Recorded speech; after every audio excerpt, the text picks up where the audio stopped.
Bonjour à tous et bonjour à toutes et bienvenue sur cette nouvelle vidéo. Et aujourd'hui je vais parler d'un film de Dan Aykroyd sorti en 1991 et qui s'appelle Le Tribunal Fantôme en version française, et en VO c'est Nothing But Trouble. C'est également Dan Aykroyd qui s'est occupé du scénario. C'est d'après une histoire de Peter Aykroyd qui est le frère de Dan Aykroyd. Donc au casting, on retrouve Chevy Chase, un acteur qu'on a vu souvent dans les comédies américaines dans les années 80, qui est issu du SNL, comme la plupart des acteurs américains, en tout cas des acteurs américains comiques, acteurs et actrices comiques des années 80.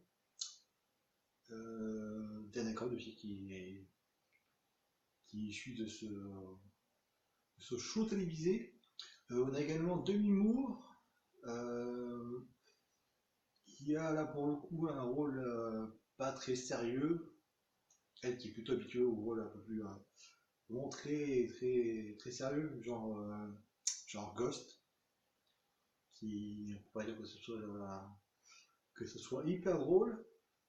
On trouve également John Candy,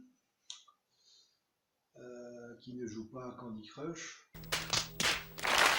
On retrouve également John Candy, qui ne crush sur personne. You can stay, but I'm leaving.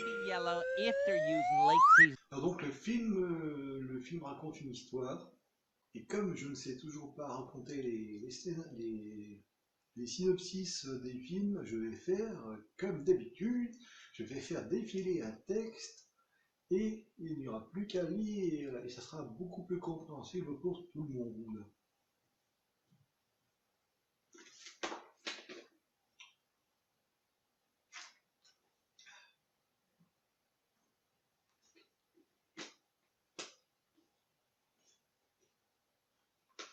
Donc le film est très ancré dans les années 80. Alors dans les années 80, il y a toujours quelque chose qui rend le film assez sympa en fait. Je sais, au niveau du grain de l'image, il y a un grain assez particulier. Aussi au niveau de la bande sonore, et tout ce qui est bruitage, tout ça, c'est assez bizarre. Enfin, je sais pas trop comment expliquer ça, mais j'en souhaite.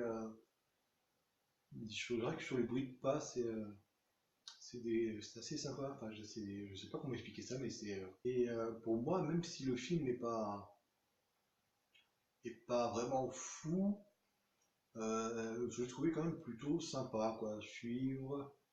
Grâce à ça, d'ailleurs, pour un peu montrer le truc, le générique au début, c'est assez ça se faisait beaucoup dans les années 80, je trouve. Voilà, 90, années 80-90.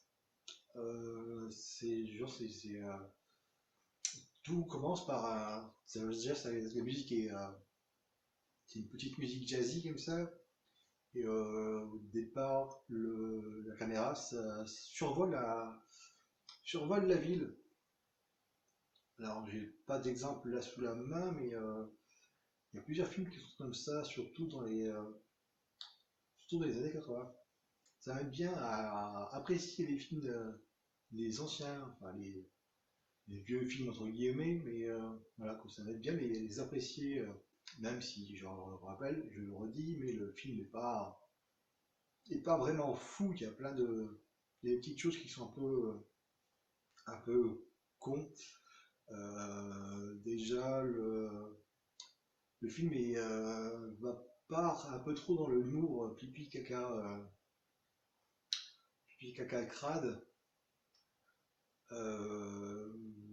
Il y a une scène où ils sont tous à table, et t'as le personnage joué par Dan Aykroyd qui est complètement maquillé façon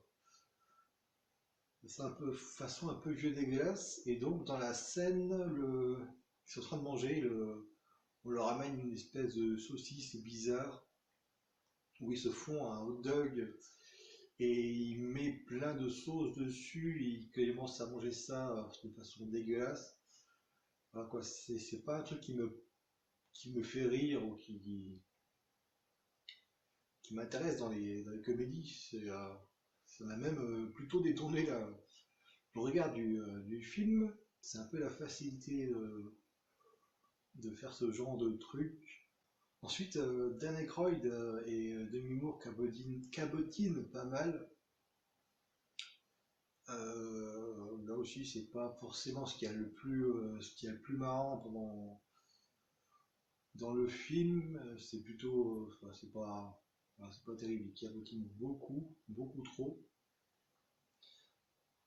Seul, bah, Chevy Chase, il reste dans son truc. Alors là, dans tous ces films, c'est à peu près le même style de personnage, un peu un personnage avec flegmatique. Et là, voilà, il reste dans son rôle.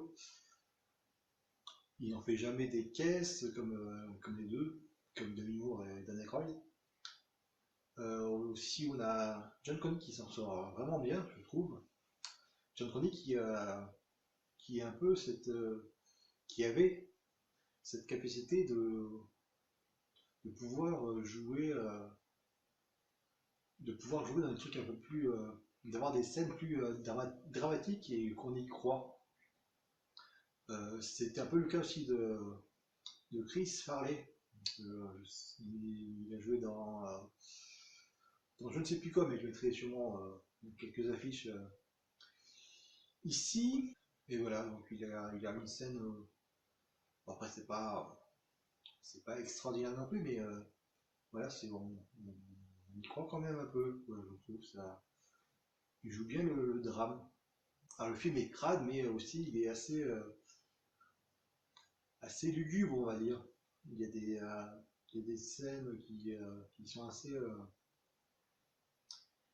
qui sont assez noires, enfin noires sans être trop noires, mais c'est assez, ça fait bizarre de tomber là-dessus.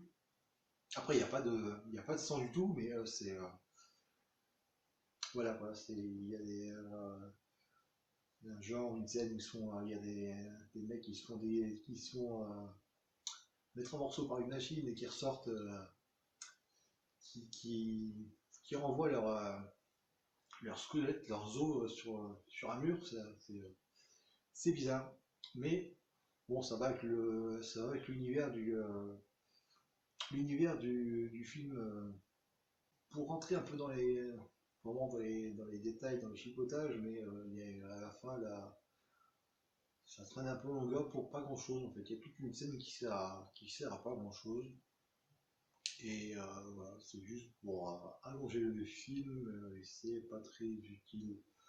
En tout cas, je vous recommande le film si vous aimez les comédies américaines des années 80-90, si vous aimez le casting aussi.